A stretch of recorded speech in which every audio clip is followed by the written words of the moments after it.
오늘은 캔들 차트에 대해서 알아보려고 해요. 원래 제일 처음 했어야 되는 건데, 당시가 불장 초입쯤이어서 이런 기초적인 거 할 때는 아닌 것 같아서. 그리고 요즘 시대에는 사실 이 캔들 차트를 역이용하는 경우도 더 많기도 한데, 또 너무 이 캔들 너무 기초적인 거라 재미도 없고, 그래서 아마 요것도 거의 많이 안 보실 것 같기는 한데, 그래도 오늘 내용에 아주 명심하셔야 될 내용이 있으니까 보시는 게 좋을 듯 합니다. 다 아시는 분들은 뒤에 부분만 잠깐 보셔도 돼요. 캔들이 뭔지는 아시죠? 캔들. 영어로 CANDLE, 캔들. 양초입니다. 근데 이 캔들 차트의 유래는 서양이 아니라 바로 가깝지만 먼 나라, 이웃나라, 일본에서 처음 만들어졌고, 일본 이름은 로소쿠. 그것도 일본 말로 초. 그래서 동양권, 일본하고 한국에서는 대부분 이 캔들 차트를 좋아하죠. 그래서 우리나라 이제 증권 주식 해보신 분들은 증권사 HTS에도 기본 차트가 캔들 차트로 들어가 있죠. 근데 또 미국 월가에서는 한번 보신 분도 계실 거예요. 미국 차트들 보면 바 차트라고 그래갖고 막대기 차트를 많이 쓰기도 하고. 근데 이 캔들 차트라는 거는 시가, 종가, 고가, 저가가 이 캔들 하나에 다 들어오기 때문에 가장 직관적으로 그날의 가격 흐름을 파악할 수 있다라는 점에서 미국에서도 요즘은 바 차트뿐만 아니라 이런 캔들 차트를 많이 이용하고 있다라고 합니다. 오늘은 이 캔들 차트 유래하고 마루보주 캔들 중에서 마루보주 정도만 알아볼 건데, 마루보주가 중요해요.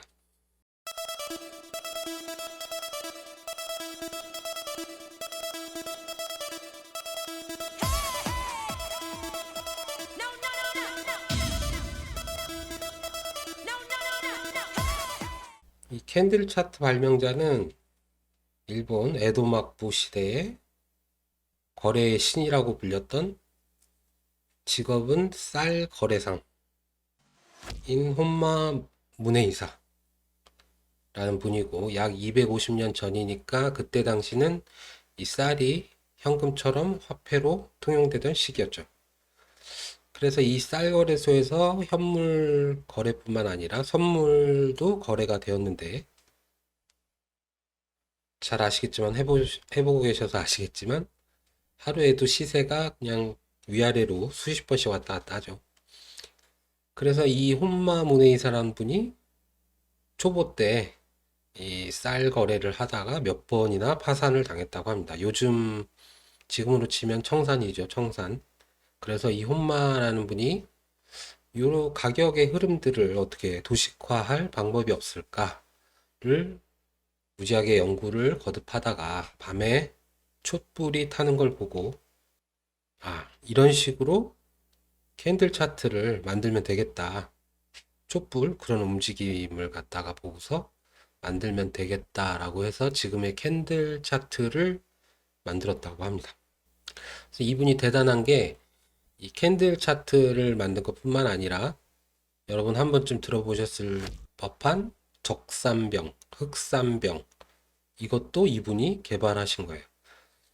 그래서 이 사카다 오법이라고 만든 중에 그 중에 하나가 산병이라는 건데, 그 안에 이 적산병, 흑산병 이런 게 있고, 이 코인의 경우에는 주로 이제 양봉을 녹색으로 표시하지만 주식의 경우는 양봉을 빨강으로 표시를 하죠. 그래서 이제 적산병이고, 적산병이 출현하면 상승 추세로 접어들었다.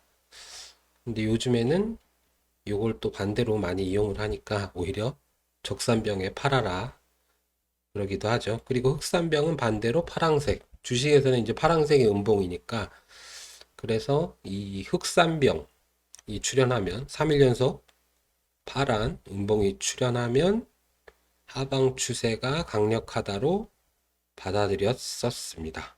그런데 요즘에는 또 그 반대로도 흑산병에 사야 된다 이런 말도 나오고 있고 적산병, 흑산병뿐 아니라 삼산, 삼천이라고 그래갖고 산 3개 있잖아요. 산 3개 머릿속에 그려지시죠? 이렇게 트리플 탑 그리면서 헤드앤숄더로 내려가는 이 삼산이라는 패턴도 이분이 처음에 연구를 하셨고 이거가 머릿속에 안 그려지시면은 그 전에 제 영상을 안 본 거니까 한번 위에 올려드릴 테니까 보시면 되고 그리고 삼천 딱 그려지시죠? 이 삼천의 천은 네천자 3은 삼삼자 그래서 3개의 천 트리플 바텀이죠. 쌍바닥도 아니고 삼바닥 또 이분이 연구하신 거예요. 250년 전에. 아예 초보이신 분들이 계시니까 캔들 보는 법부터 설명을 드릴게요. 제 영상은 사실 초보분들보다는 중급분들을 위한 방송이어서 이 초보님들 위한 영상은 이제 4사분기부터 한번 시작해 보려고 했는데 저는 이제 아무 생각 없이 말하는 용어들, 내용들이 처음 보시는 분들은 아주 친절하지 못하게 느껴지시죠. 그래서 여기 옛날에 제가 써놓은 게 있더라고요. 저도 까먹고 있다 오늘 찾았는데 다 이거 제가 쓴 거예요, 이거. 우리나라는 이 캔들 차트를 봉 차트라고도 부른다. 그래서 일봉 차트, 1시간 봉 차트, 4시간 봉 차트 그렇게 말하잖아요. 그게 바로 캔들 차트. 이건 주식의 경우라서 오히려 좀 더 헷갈릴 수도 있어요. 그래도 이걸로 하면은 어느 정도 이해를 되실 수 있고 또 나중에 또 주식도 하실지 모르니까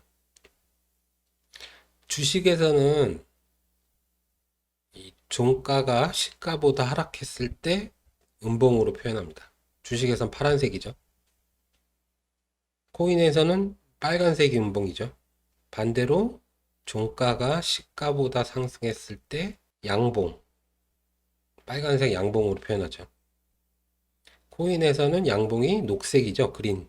그런데 주식의 경우는 장이 종료되고 또 휴식 시간이 있고 뭐 시간의 거래가 있고 그러다 보니까 그 다음날 장이 시작할 때 전일 종가보다 한참 위에서 시작을 하거나 한참 아래에서 출발이 되는 경우가 많죠. 그걸 이제 보통 갭이라고 부르고 그런데 코인은 아시다시피 365일 24시간 돌아가는 거래 시장이기 때문에 갭이란 게 없죠. 이 말은 전날 종가와 여기 보시면 전날 종가와 다음날 시가가 일치를 한다는 말이죠.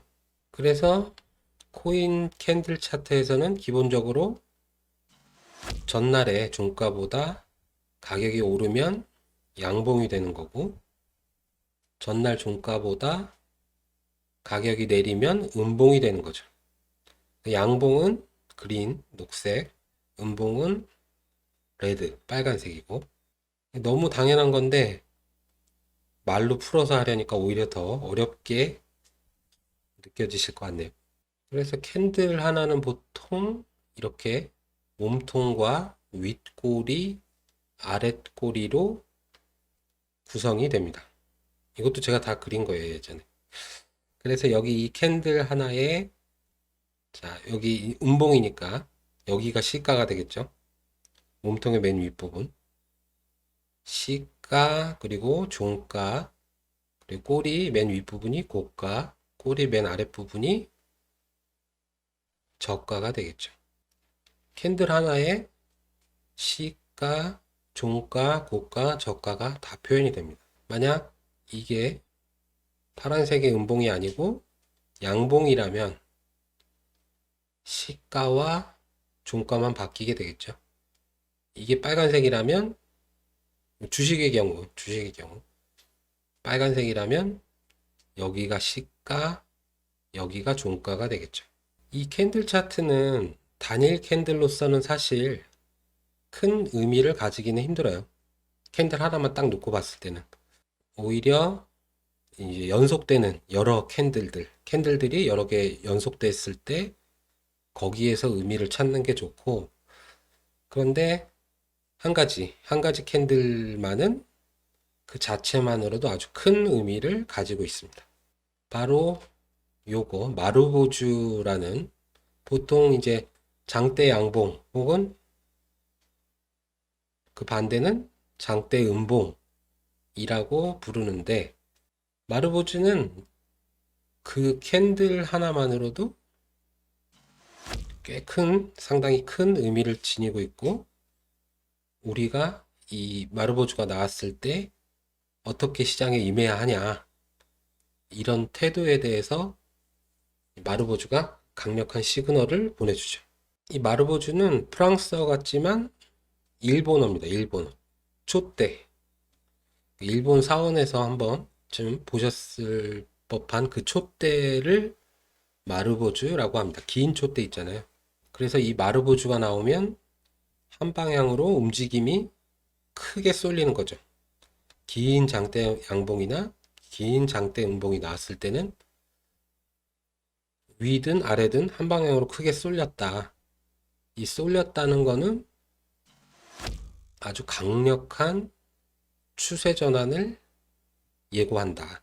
강력한 추세 전환을 예고하는 캔들의 출현이다. 이러한 장대 양봉이 나왔다 그러면은 강력한 매수세가 유입됐다는 거고, 반대로 이런 장대 음봉이 나왔다 그러면 강력한 매도세가 출현했다는 겁니다. 장대 양봉은 영어로 마르보주 화이트. 이건 또 흰색이에요. 장대 음봉은 마르보주 블랙. 중요한 건 아니니까.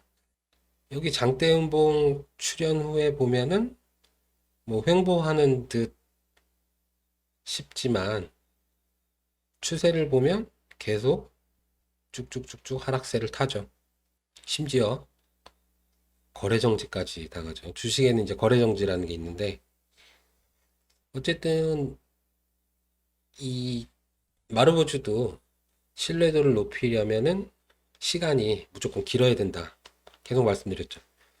최소 4시간 봉이나 일봉 정도가 제일 좋죠.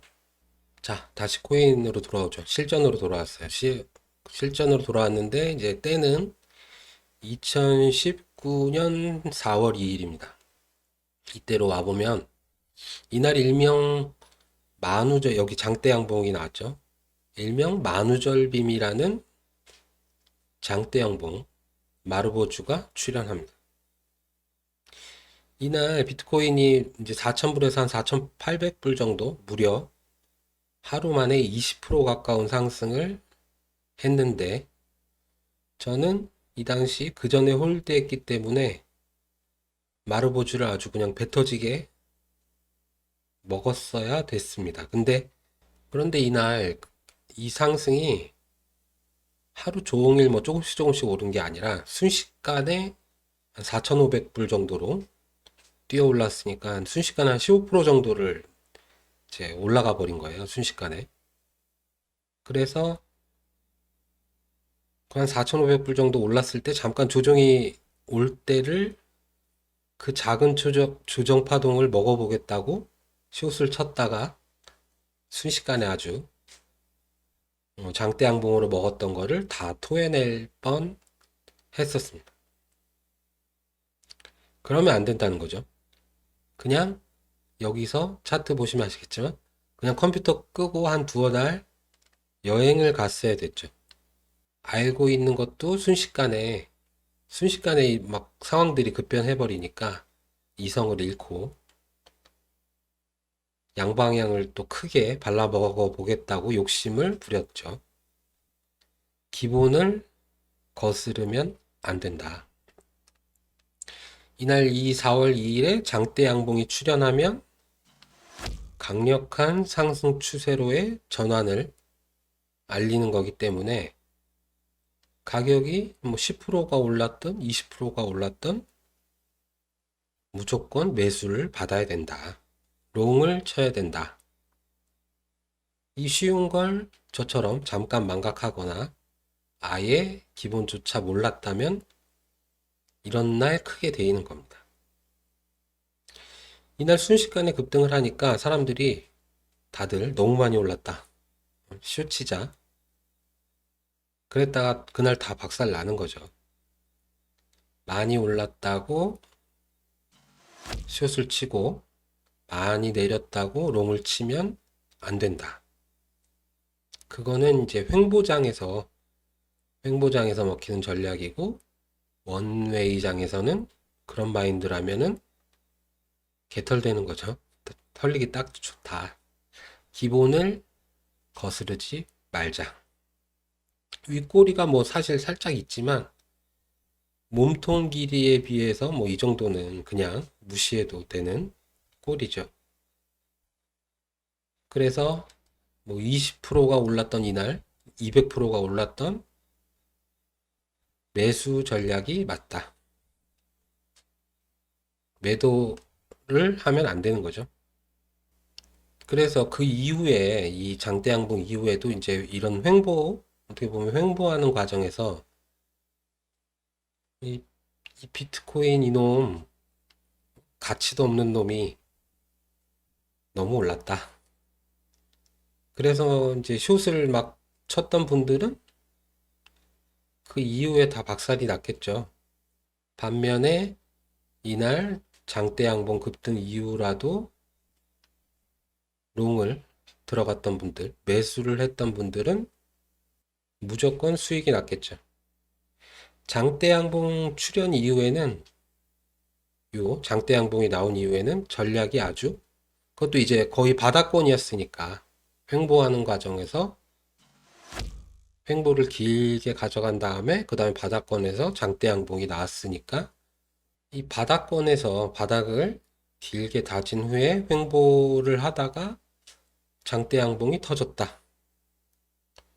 이러면은 사실 전략이 아주 단순해지고 쉬워지는 거죠. 우리한테는. 이 장대양봉 출현 후부터는 무조건 내리면 롱만 치면 되는 거예요.